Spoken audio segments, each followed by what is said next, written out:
Remember when I said a level 2 autonomous vehicle was the highest level that was commercially available?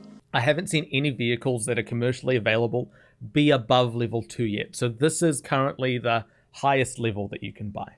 Well, today, that changed. Yeah, I'm a news channel now. Get used to it. Hi, my name's Mahmood. I'm a self-driving car engineer, and today is a pretty special day in the self-driving car world. Starting today, Honda Japan has made the 2021 Honda Legend EX commercially available. This is the first level 3 available on the market ever. First time. No one's done this before. The 2021 Honda Legend EX has a bunch of level 2 features which have become sort of commonplace in high-end vehicles, but with the addition of one new feature, the traffic jam pilot. And this is a genuine level 3 autonomous vehicle feature. The traffic jam pilot is going to work on highways, for example, when the vehicle is stuck in a traffic jam. In short, this is a level 2 vehicle with one level 3 feature on top of it, making it a level 3 autonomous vehicle. The traffic jam pilot is going to be able to safely drive through a congested highway, the stop-start nature of it, changing lanes when it has to, completely autonomously. If it's about to enter a situation which it's unsure about, it's going to warn the driver with a few seconds to spare. And since this is a pretty low speed, the vehicle can come to a relatively fast emergency stop if it has to. In fact, the vehicle has sensors inside that monitor to see if the driver is still awake and able to intervene. If the driver's asleep, for example, the vehicle will come to a safe stop and turn on the hazard lights for the traffic around it. I've been pretty open with my criticisms about level 3 vehicles for quite a long time, but I feel like in this case, Honda has actually done a decent job at addressing a lot of the concerns that I had. So is it doom and gloom for safety? I don't think so. The traffic jam pilot is going to be really useful for people who are stuck in traffic jams for long periods of time. I live in Auckland, and if I leave home at the wrong time, I can be stuck in traffic for up to 2 hours, which sucks. Having a vehicle be able to completely navigate a highway will win so much time back for people who need it. But there's a pretty high price tag for these vehicles, $100,000 US per vehicle, and it's a lease. You're not able to completely buy the vehicle outright, which means if you're someone who really needs to do work while you're stuck in commuter traffic, maybe paying a driver might be a more cost-effective solution. And Honda is only making 100 of these vehicles available for the foreseeable future.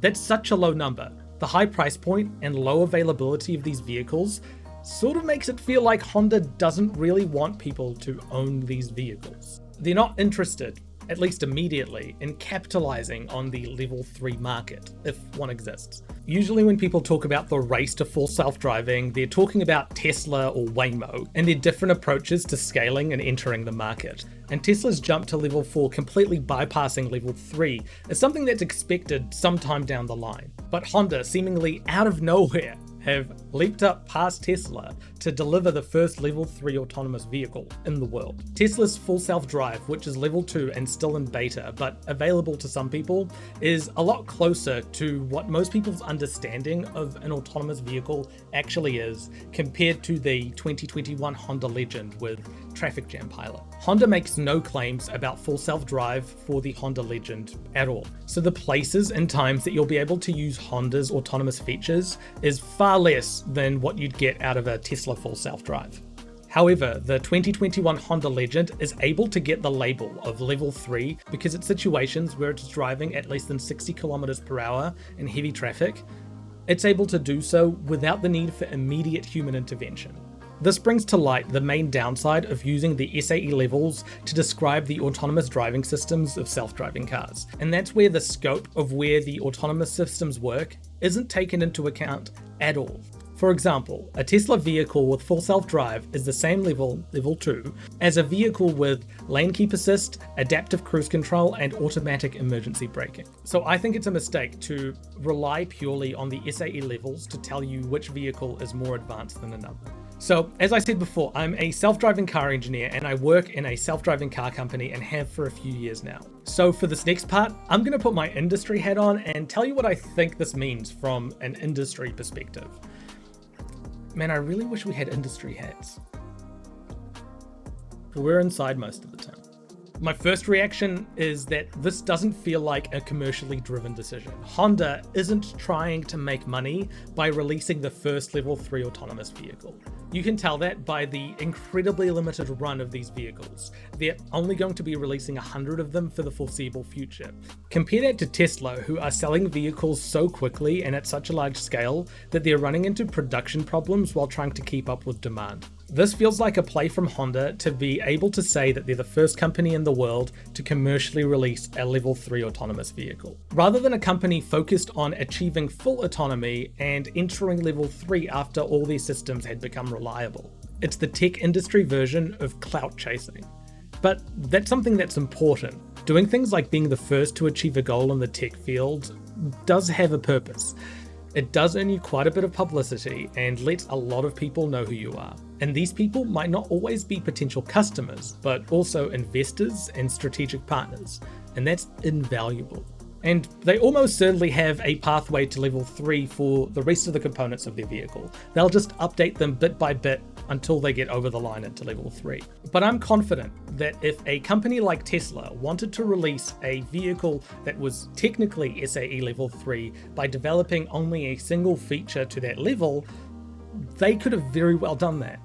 However, the scope of Tesla's vision is much wider. They're trying to develop vehicles that can drive by themselves everywhere.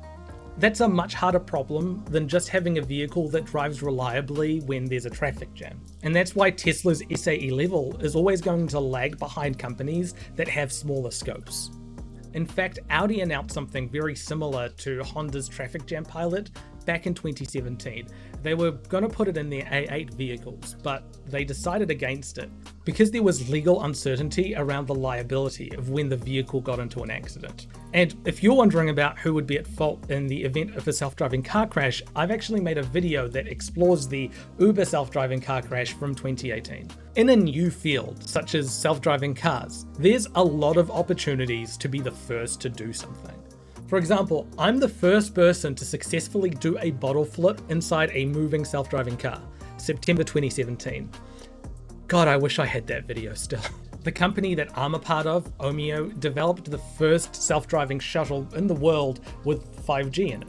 If your focus as a self-driving car company is to be the first to do something, and you're able to limit that scope, then it's highly likely that you're going to be able to be the first to do that thing. But we shouldn't take away from Honda's achievement here though. It's a pretty big deal. This is the first level 3 autonomous vehicle available on the market. It'll be really interesting to see how the issue of liability is handled in Japan.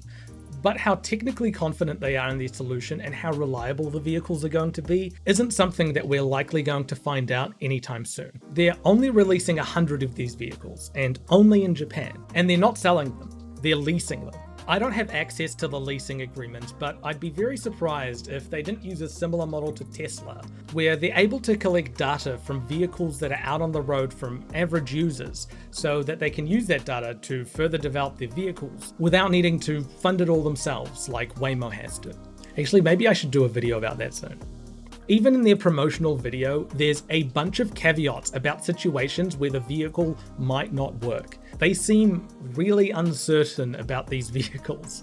It's a very limited run of vehicles that are being leased to only 100 people, and the vehicles may or may not work in situations that can be challenging. And according to their estimate, they're 5 to 10 years away from putting this technology in other vehicles. 5 to 10 years is a very long time in the technical world, so you're very unlikely to be driving in a level 3 Honda anytime soon. So, did Honda just beat Tesla? Yeah, but not in a way that actually matters.